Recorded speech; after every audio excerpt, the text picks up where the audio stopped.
एक साल हुए मैं भारत जोड़ो यात्रा पे कन्याकुमारी से कश्मीर तक पैदल गया। 4000 किलोमीटर। भैया सीआरपीएफ वाले थोड़ा रिलैक्स करो भाई, शांत हो जाइए आप भैया, शांत हो जाइए प्लीज। तो 4000 किलोमीटर मैं पैदल चला, हजारों लोग हमारे साथ। इसको खींचो मत, हेलो खींचो मत इसको। 4000 किलोमीटर हम चले,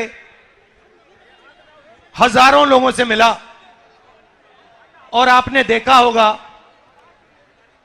कि लाखों लोग उस यात्रा पे चले। यात्रा में कोई गिरता था, धक्का लगता था जैसे अभी लग रहा है, कोई गिरता था, एकदम भीड़ उसको उठा लेती थी, भीड़ उसकी रक्षा करती थी। किसान आए, मजदूर आए, व्यापारी, छोटे व्यापारी आए, बेरोजगार युवा आए, उन्होंने अपनी बात रखी। उनके दिल में जो दर्द था, डर था, उसके बारे में उन्होंने मुझसे अकेले मिलकर, क्योंकि होता क्या था, बड़ी सी भीड़ थी, भीड़ के बीच में मैं चल रहा था और मेरे चारों तरफ थोड़ी जगह होती थी, तो उसमें लोग आ जाते थे, जैसे आजकल हम यहां जीप में कर रहे हैं। तो आते थे और कहते थे, छोटे व्यापारी कहते थे हमें डर लगता है, कल का नहीं पता क्या हो जाए। ऐसा माहौल बन गया है।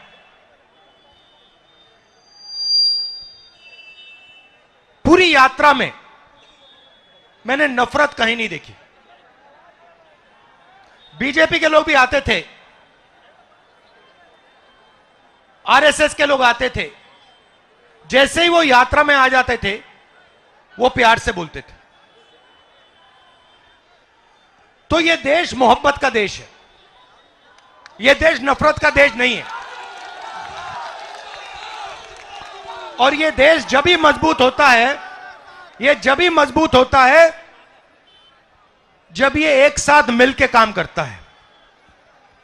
जैसे कोई भी परिवार में, आपका नाम क्या है?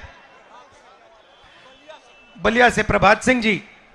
अगर आपके परिवार में भाई भाई के बीच में लड़ाई हो जाती है तो परिवार मजबूत होता है, कमजोर होता है? बोलिए बोलिए। कमजोर होता है, कमजोर होता है। तो अगर देश में भाई भाई से लड़ जाए तो देश मजबूत होगा, कमजोर होगा? कमजोर होगा। तो सबसे बड़ी देशभक्ति क्या होती है? देश को एक साथ करना, एकजुट करना। तो देश को एक साथ करना, एकजुट करना, जोड़ना ही इस देश की देशभक्ति है। और सुनिए, देखिए,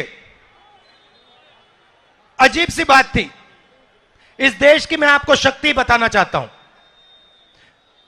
जैसे अभी मैं यहां आया,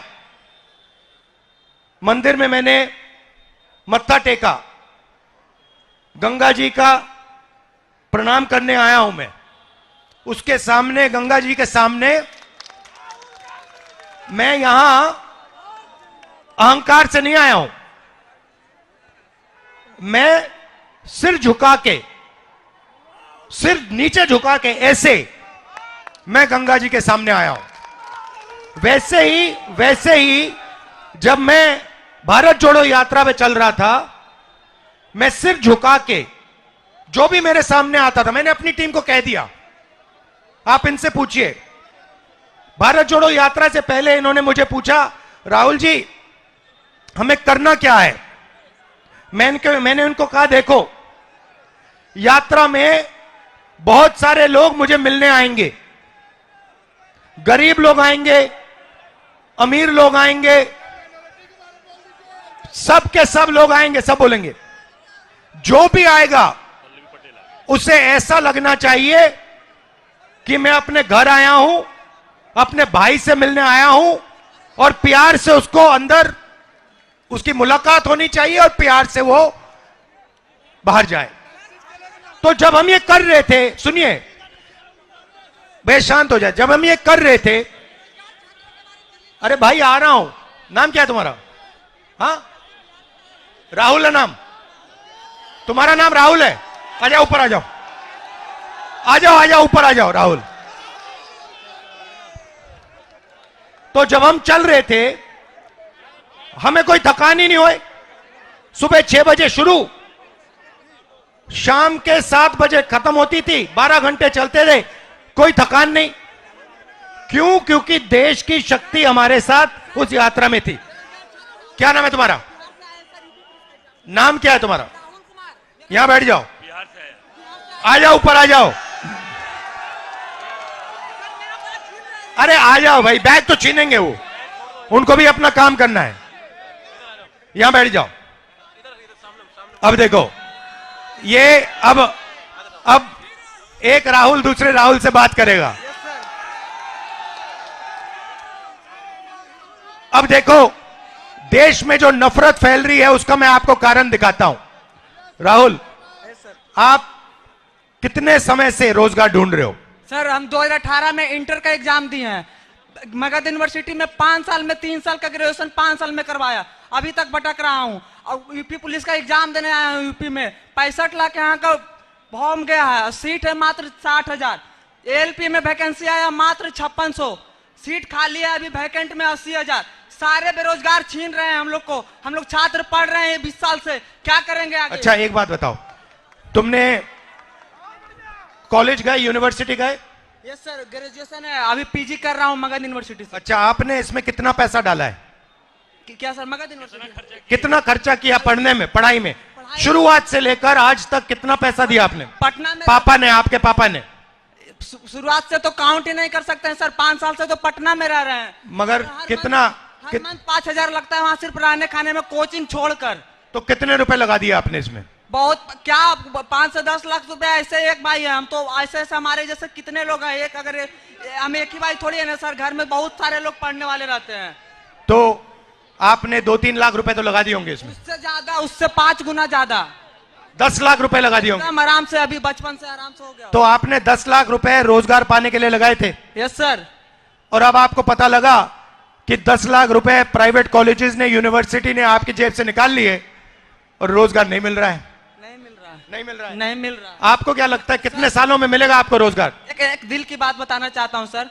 जैसे पहले, आज के 1 से 2 साल पहले, आपके भारत न्याय जोड़ो के यात्रा के पहले कांग्रेस को लोग विलुप्त मान चुका था। आपने, हम कांग्रेस के कार्यकर्ता नहीं हूँ, मैं इस देश का छात्र हूँ, तो उस देश के नाते बोलना चाहता हूँ। आज के 1 से 2 साल पहले कांग्रेस को लोग हल्के में ले रहे थे, क्योंकि बीजेपी का मुकाबला नहीं सब कर सकता था। लेकिन उसके बाद जैसे आपके भारत जोड़ो की यात्रा स्टार्ट हुई है, लोग आपको मैच्योरिटी से, गंभीरता से लेते हैं। नहीं सुनो, वो सब ठीक है, मगर अभी हम बेरोजगारी की बात कर रहे हैं। हाँ, तो आपसे उम्मीद, पूरा बात सुनिए ना सर, आपसे पूरा लोगों को उम्मीद है, बिहार के पूरा लोगों को उम्मीद आपसे। हम जहां तक हम सुन के पाते हैं, आपसे इस बार के इलेक्शन में पूरा उम्मीद है और चाहते हैं नरेंद्र मोदी की सरकार बदले और छात्र बेरोजगारों को हित। अच्छा, अब एक बात बताओ, आपको नोटबंदी से फायदा हुआ? नहीं सर, कोई फायदा नहीं हुआ। नोटबंदी से क्या फायदा होगा हमें? अच्छा अच्छा, थैंक यू ब्रदर, धन्यवाद। अच्छा, नोटबंदी से यहाँ किसी को फायदा हुआ? बैग सर दिलवा दीजिए, बैग कर बैग मिल जाएगा, बैग मिल जाएगा, अभी देंगे। ठीक है, तो देश में 2 सबसे बड़े मुद्दे हैं। कौन से मुद्दे हैं? बेरोजगारी और दूसरा बेरोजगारी। और अब जहां भी देखो आपको 2 हिंदुस्तान दिखेंगे, एक अरबपति वाला और एक गरीबों का हिंदुस्तान। सही? अब देखो, ये मीडिया वाले, एएनआई वाले, ये सब टीवी पकड़े हुए हैं यहां पे, इनको देखो। PTI, ANI, India today, network 10, network 12, network 14, ये किसके हैं बताओ जरा? ये अदानी जी के अंबानी जी के, ये उनके हैं। अब ये इनका ये किसान के बारे में, मजदूर के बारे में, गरीब के बारे में ये कभी नहीं दिखाने वाले। ये कर ही नहीं सकते। इनके मालिक कहते हैं भैया नहीं, हिंदुस्तान के गरीबों के बारे में मीडिया में नहीं दिखाना। मीडिया में कुछ दिखाना है तो ऐश्वर्या राय को नाचते हुए दिखाना है, नरेंद्र मोदी जी को 24 घंटा दिखाना है, अमिताभ बच्चन को वहां पे दिखाना है। जो देश के मुद्दे हैं उनके बारे में नहीं बोलना। यहां पे छोटे व्यापारी हैं, इनमें से एक को जीएसटी और नोटबंदी से फायदा नहीं हुआ। यहां एक नहीं है जिनको नोटबंदी और जीएसटी से फायदा हुआ, मगर नोटबंदी और जीएसटी और जो इनको कष्ट उठाना पड़ रहा है, इसके बारे में मीडिया में, एएनआई में आपको कभी नहीं दिखाई देगा। हो ही नहीं सकता। इस देश में अदानी जी को एयरपोर्ट, हवाई जहाज, एयरलाइन, सारा का सारा एक के बाद एक पकड़ाया जाएगा। जीएसटी आप दोगे, जीएसटी देश का गरीब व्यक्ति देगा। भाई आपका नाम क्या है? मीडिया के हो, क्या नाम है आपका? ये आपने जो ये टी शर्ट पहनी है, कितने की ली आपने? 1100 रुपए की। इसमें आपने जीएसटी कितनी डाली? 18% लगी। 1100 में से 18% आपने जीएसटी दी। अब अगर आपके मालिक जो अरबपति हैं, अगर वो यही शर्ट खरीदते तो वो कितनी जीएसटी देते? लाखों में देते। जितनी आपने दी उतनी देते, 18% देते। तो ये अन्याय है ना कि अरबपति भी उतना टैक्स दे रहा है जितना हिंदुस्तान का सबसे गरीब दे रहा है। तो इसीलिए भारत जोड़ो यात्रा में हमने अन्याय शब्द जोड़ दिया। मणिपुर से महाराष्ट्र तक यह यात्रा जारी है। आज हम उत्तर प्रदेश में हैं। आपने इतनी शक्ति हमें दी, इतनी मोहब्बत दी, इसके लिए दिल से आपका धन्यवाद करना चाहता हूं। आप सबका बहुत बहुत धन्यवाद। नमस्कार, जय हिंद।